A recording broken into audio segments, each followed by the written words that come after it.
Parts of double entry system. Stages of double entry system. तो सबसे पहले क्या है हमारा रिकॉर्ड। तो सबसे पहले हम ट्रांजैक्शंस को रिकॉर्ड करते हैं किसमें? जर्नल में। बिजनेस का साइज बड़ा है तो किसमें करते हैं? Subsidiary books. ठीक है। सेकंड क्या है? क्लासिफिकेशन। जर्नल के बाद क्या होता है? सारे अकाउंट बनाए जाते हैं। ठीक है। अकाउंट बनाएंगे उसमें किसमें बनते हैं अकाउंट? लेजर। ठीक है। राम का, शाम का, कैश का, बैंक का, फर्नीचर का, रेंट का, प्रीपेड इंश्योरेंस, सारे अकाउंट खोल देते हैं। Capital drawing. ठीक है। ये सारा किसमें करते हैं? लेजर में। ये किसमें करते हैं? लेजर। उसके बाद फिर थर्ड क्या है? समरी। लेजर में जो अकाउंट खोले सबको बैलेंस करते हैं। क्या बनाते हैं? ट्रायल बैलेंस की दोनों साइड का टोटल इक्वल होता है। उसके बाद क्या बनाते हैं? Loss account. और अब जर्नल बड़ी होती है, फिर जो लेजर है वो भी बड़ा होता है, लेकिन ट्रायल बैलेंस छोटा होता है। Trading and profit and loss account और बैलेंस शीट छोटी, इसलिए इसको क्या कहते हैं? समरी। कि उनका समराइज हो गया। और फिर यहाँ रिजल्ट निकल आता है आपका प्रॉफिट हुआ या लॉस, कितनी आपकी एसेट है, लायबिलिटी है या कैपिटल है। उसके बाद नेक्स्ट क्या है हमारे? एडवांटेजेस। ठीक है। एडवांटेजेस, तो एडवांटेजेस सबको आते हैं। ठीक है। बार बार हो रहे हैं, ये गलती हो रही है बार बार। एडवांटेजेस में सबसे पहले क्या है? Scientific system. तो ये क्या है? एक साइंटिफिक सिस्टम है, क्योंकि किस पे बेस्ड है? ये रूल पे।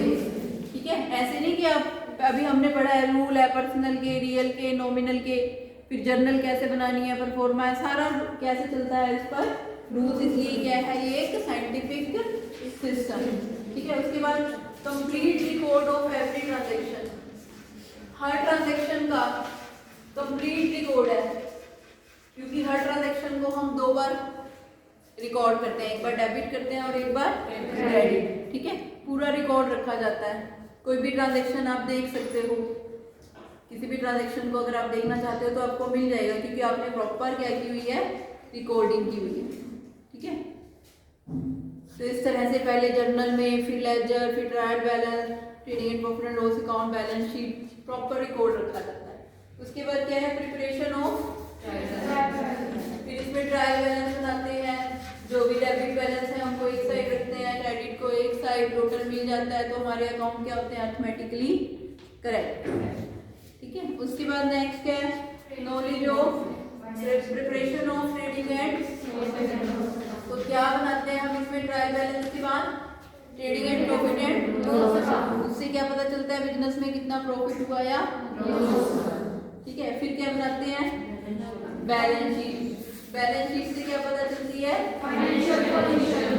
ठीक है। क्या मतलब कि हमारी एसेट कितने की है, लायबिलिटी कितने की है और कैपिटल कितने की है। ठीक है। उसके बाद नॉलेज ऑफ वेरियस इंफॉर्मेशन। और क्या क्या इंफॉर्मेशन मिलती है हमें कि हमारे बिजनेस के डेटर कितने हैं, हमारे बिजनेस के क्रेडिटर कितने हैं, स्टॉक कितना है, एक्सपेंसेस कितने हुए, इनकम कितनी हुई, सारी इंफॉर्मेशन आपको इस सिस्टम में मिल जाती है। ठीक है। क्योंकि हम हर ट्रांजैक्शन को रिकॉर्ड करते हैं, फिर सबके अकाउंट बनते हैं, तो सारी नॉलेज आपको मिल जाती है। उसके बाद lesser possibility of fraud. Fraud की पॉसिबिलिटी कम होती है, क्योंकि सारा रिकॉर्ड रखा जाता है। ठीक है। उसके बाद क्या? Legal approval. ये सिस्टम जो है इसको लीगल अप्रूवल मिला हुआ है। कंपनी एक्ट भी इसको अप्रूव करता है, और कंपनी एक्ट ने ये कह रखा है कि जितनी भी जॉइंट स्टॉक कंपनीज है, इंश्योरेंस कंपनी है और बैंक है, सारे किसके अकॉर्डिंग अकाउंट बनाएंगे? डबल एंट्री सिस्टम के अकॉर्डिंग। ठीक है। उसके बाद कंपैरेटिव स्टडी। तो क्योंकि हमारे पास रिकॉर्ड है, हर साल का हम रिकॉर्ड रखते हैं, इसलिए क्या है? कंपेयर कर सकते हैं हम एक साल के इनकम्स को, एक्सपेंसेस को, एक साल की जो भी एसेट्स हैं उनको हम किससे कंपेयर कर सकते हैं? करंट ईयर से। जैसे इस साल को पिछले साल से कंपेयर कर सकते हैं। अब जैसे खर्चों को हम कंपेयर करें तो हमें पता चलेगा हमारे खर्चे बढ़ रहे हैं या घट रहे हैं। अगर बढ़ रहे हैं, बिना मतलब के ही बढ़ रहे हैं, तो हम उन पे कंट्रोल कर सकते हैं। कैश की सारी डिटेल देख सकते हैं, कैश कहाँ से आया, कहाँ गया, ठीक है। उसके बाद क्या है, health management in decision making. Management को डिसीजन लेने के लिए डाटा चाहिए होता है, तो हमें इसमें से मिल जाता है, ठीक है। उसके बाद नेक्स्ट क्या है, suitable for all types of business. सारे बिजनेसेस के लिए सुटेबल है, चाहे बिजनेस छोटा है चाहे बड़ा है, सब में ये यूज हो सकता है, ठीक है। उसके बाद नेक्स्ट क्या है हमारे डिसएडवांटेजेस। तो डिसएडवांटेजेस क्या है इसके, डिसएडवांटेजेस सबसे पहले क्या है, ये कहता है बहुत सारी बुक्स बनानी पड़ती हैं, कुछ ज़्यादा वो नहीं है, ठीक है। बुक्स तो बनानी पड़ेंगी, जब हर चीज़ का रिकॉर्ड रखोगे तो जर्नल बनेगा, लेजर बनेगा, trial balance, trading and profit and loss account balance, तो ये कहते हैं कि एक्सपेंसिव हो जाता है। उसके बाद नेक्स्ट क्या है कि डेबिट क्रेडिट के रूल्स को अप्लाई करना मुश्किल है, एजुकेशन लेनी पड़ती है, मुश्किल है।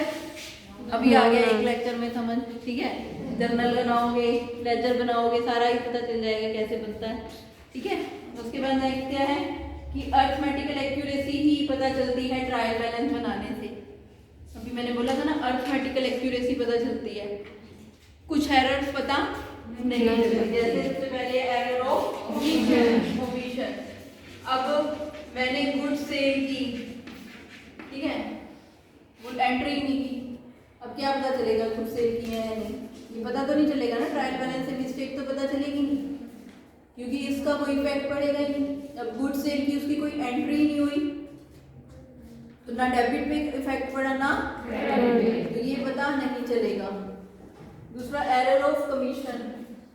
एरर ऑफ कमीशन, जैसे मान लिया मैंने 5000 की गुड्स बेची और लिख दिया 500 रुपये, अब डेबिट में भी कितने लिखे 500, क्रेडिट में भी 500, पता चलेगा, तो ये भी नहीं पता चलती, एरर ऑफ कमीशन। उसके बाद एरर ऑफ प्रिंसिपल, ये क्या होती है कि प्रिंसिपल को फॉलो नहीं किया, रूल को फॉलो नहीं किया, ठीक है, जो प्रिंसिपल्स हैं। जैसे अब मशीनरी खरीदी, करना था मशीनरी को डेबिट, लेकिन उसकी जगह किसको कर दिया, परचेजिंग को, ठीक है। मशीनरी सेल की, करना था मशीनरी को क्रेडिट, कर दिया किसको, सेल को क्रेडिट कर दिया, ठीक है।